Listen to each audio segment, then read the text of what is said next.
Welcome to divine news. నేను నీలిమా. ఇక details చూస్తే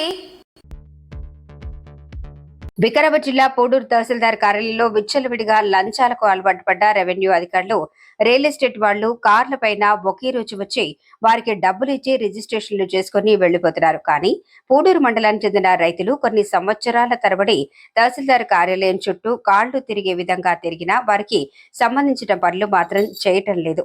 ఒకవేళ రైతులు దరఖాస్తులు ఇస్తే ఎక్కడో ఒక మూలక వేసి మీ దరఖాస్తులే మా దగ్గర లేవు, మాకు దరఖాస్తులు మీరు ఎప్పుడు ఇచ్చారు అని మళ్లీ దరఖాస్తులు చేయించుకుంటున్నారు.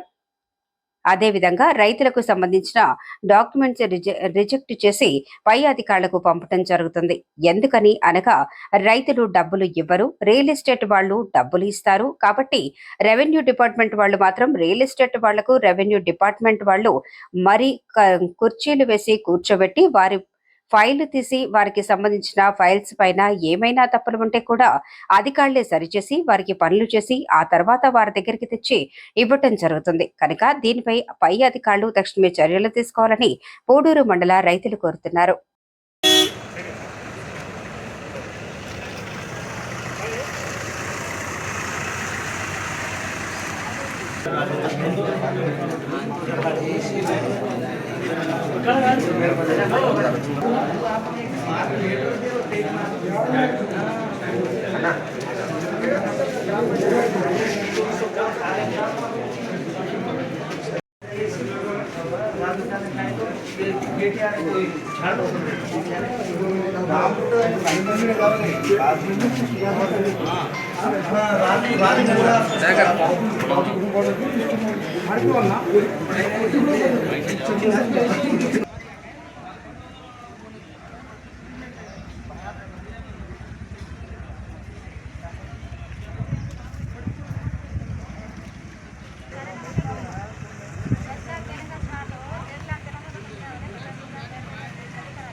మీకు ఈ వీడియో నచ్చినట్లయితే లైక్ చేయండి, షేర్ చేయండి. ముందుగా కింద ఉన్న సబ్స్క్రైబ్ బటన్ పై క్లిక్ చేయండి. ఎల్లప్పుడూ అప్డేట్ సమాచారాన్ని పొందండి.